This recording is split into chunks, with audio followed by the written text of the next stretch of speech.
Hello, how's everybody doing? Hope you've had a great day. Didn't come on live to see you yesterday, but yeah, hope you're all doing well. It hasn't been as sunny today as it was yesterday, but it was still quite nice in the sun. And did you see the moon last night? That was just so beautiful, the moon last night, the full moon. Yeah, so I've got pink on today. My favourite colour's pink. I just love to wear pink. Really brightens me up. And I've got these gorgeous daffodils. They're absolutely gorgeous.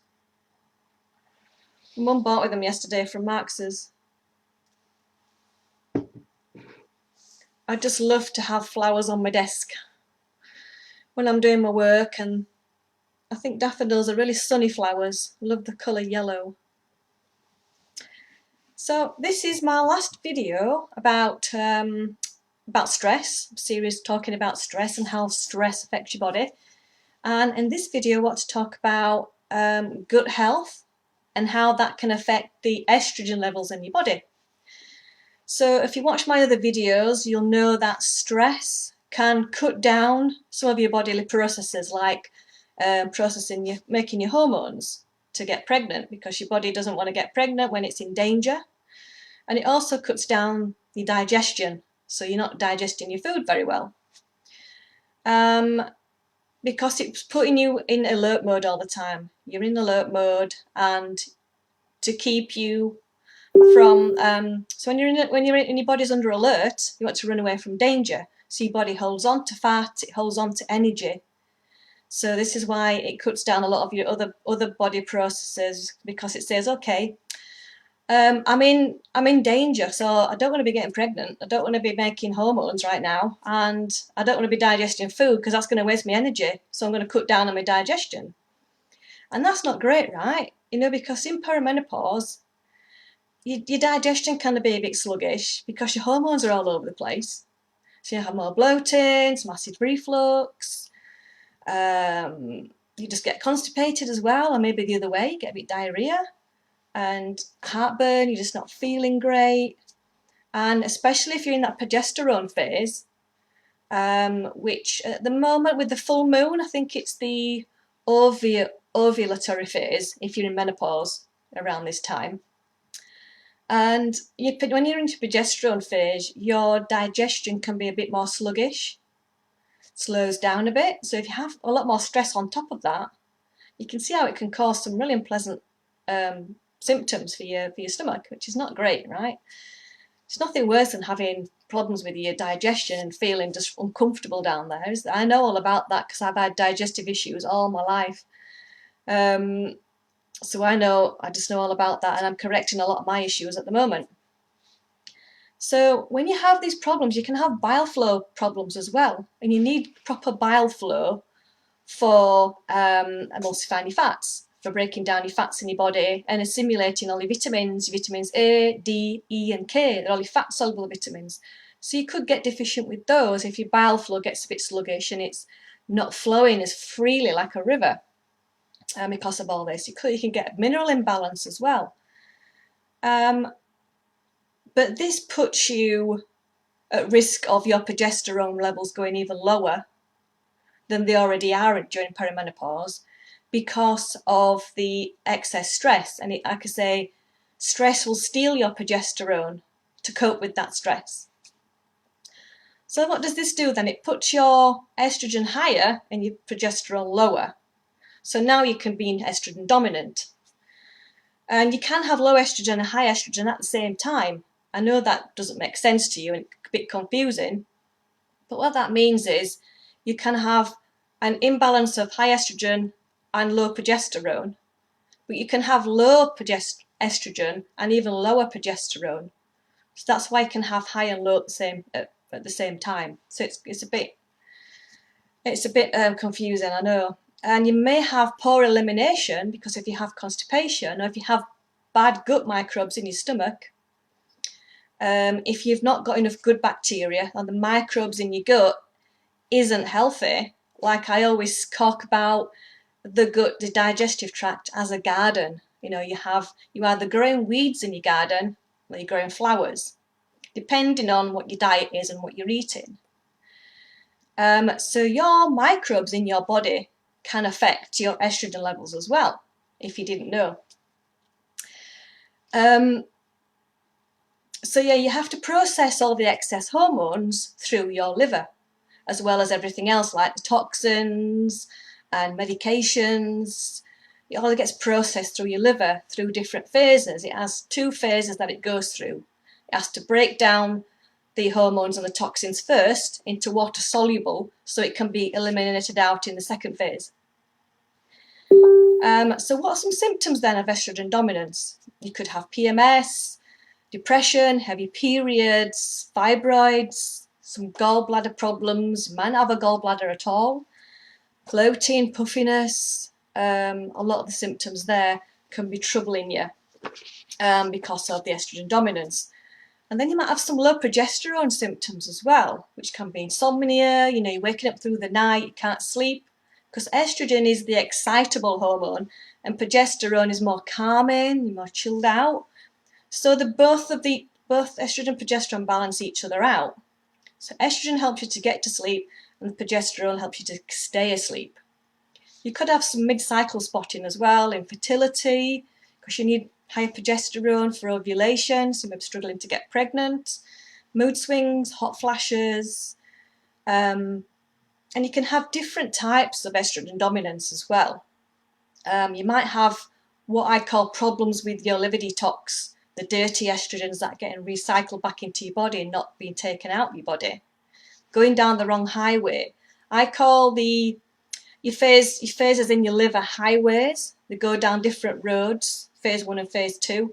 And the one you don't want to go down, with there's 2 actually, which are bad highways, that's how I call them, is Highway 16 and Highway 4. You really want to, ideally, to be down the number 2 highway, for it to be a healthy highway, for you to eliminate your excess toxins. Because once the hormones have done the job in your body, they have to get out of your body, they have to exit out. So you can also have an imbalance of estrogen and progesterone to cause some high estrogen levels as well.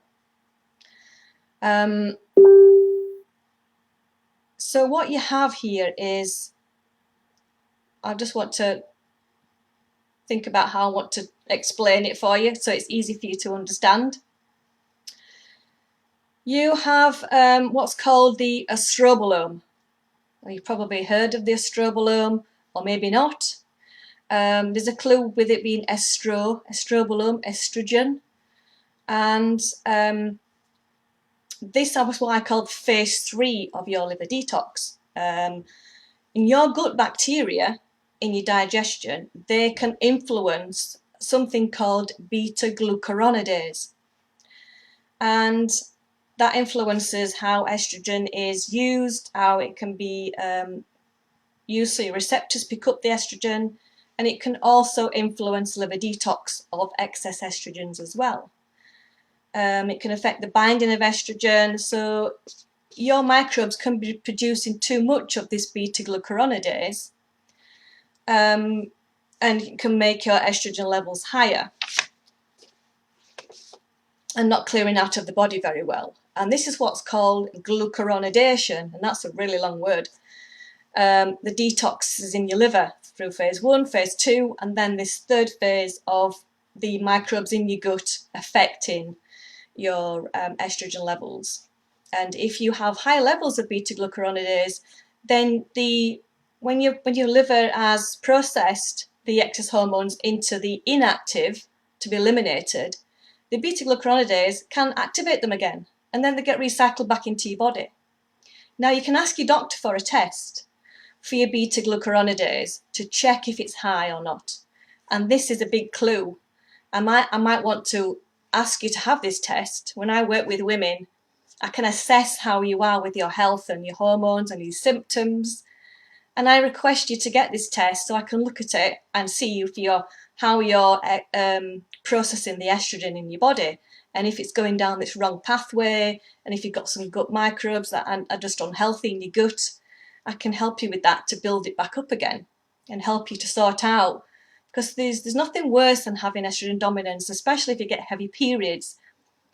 And it's very, very unpleasant when you're bleeding constantly. And some women I speak to, they have to set alarms to wake them up in the middle of the night just to change their towels, because they would just get blood all over the bed. And that's just really, really unpleasant. And it can be avoided. If you need more help with that, please get in touch. I can really help you out. And then if it gets so bad, I always advise women to get checked out with the doctor. If this is so extreme, like you're bleeding for like going on for months and not weeks, then it's a sign that you may have something wrong. So check with your doctor first to get a scan. And then I would help you out with your diet, your exercise, and everything else with your bodily processes like your gut health and your liver, to get that working again, kickstart that out and get you moving, stop your constipation, so you can exit out these excess hormones and excess toxins. And also you might have too many toxins in your environment as well, because that can all add to your estrogen dominance. So I hope that's helped you. I hope you've liked this stress series that I've put together for you to help you identify how stress can affect your hormones and your health, and how this can snowball out of control.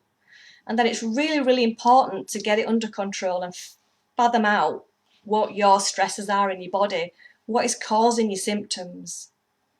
And I always speak to a lot of women that have a lot of anger and guilt stuck in the body as well, and they need to get that out. They need to find their self-identity again, because a lot of that can come up in perimenopause. Like you feel like you've lost yourself, you don't know where you're going in your life, you don't know what's holding you back, you just don't feel like yourself anymore. It can be really hard to get a handle on it. And I've just opened up my perimenopause class to start. No, I've not opened it up yet. I've opened the wait list. The wait list is open now. I'm going to open the class in another couple of weeks, where I can take on 10 women to coach you, to help you to get to grips with your symptoms, because every woman's different. Every woman will be different phases of the journey with perimenopause, or maybe I can coach women in menopause as well. So if you want to jump on the wait list, I'm going to put the link below, and you'll get lots of information from me on the wait list about perimenopause and menopause. And then only women on my list will get access to the offer that I have when I open the perimenopause class. When you can go to the link, you can find all the details about how we work together. I send you a health questionnaire to fill in. And then I take it, and then I can devise a plan for you. We have a one-to-one chat, and then you can get invited to a Facebook group, private Facebook group, where we all talk together. And if you don't want to talk openly about your issues with other women, I totally understand that. So we can just work one-to-one together privately. It's really up to yourself. You can either join the group and be social with other women to get other women's help and guidance and support, other women cheering you on as you're going through this, and to really get help. Because it's really good to get help, because you can't always do this on your own. You need that help and support. So I'd love to get to know you, love to help you out. And I've just got a few things to help if you're struggling with some gut issues right now. Try and find a really good probiotic with at least 30 billion multistrain in there that can really help with your gut health. But it's really looking at your diet and see why you've got poor gut health. And what your good bacteria do like is fibre. They thrive on fibre. And so you want to be eating more fibre-rich foods. And the probiotic will really help. And apple cider vinegar as well. If you have a little bit of apple cider vinegar in some water and drink that before you eat, that can help with your stomach acid, especially around your progesterone phase. Can help your digestion and to make it work a bit better. So thanks for watching. Let me know in the comments if you want me to, how you're getting on, and if you're struggling with some gut issues, or if you've got any remedies that you've used to help with you. And okay, if you want to jump on my wait list, my perimenopause class, I'd love to have you on there and get to know you. So take care and enjoy the rest of your day wherever you are in the world. Sending you lots of love and take care of yourself. See you later.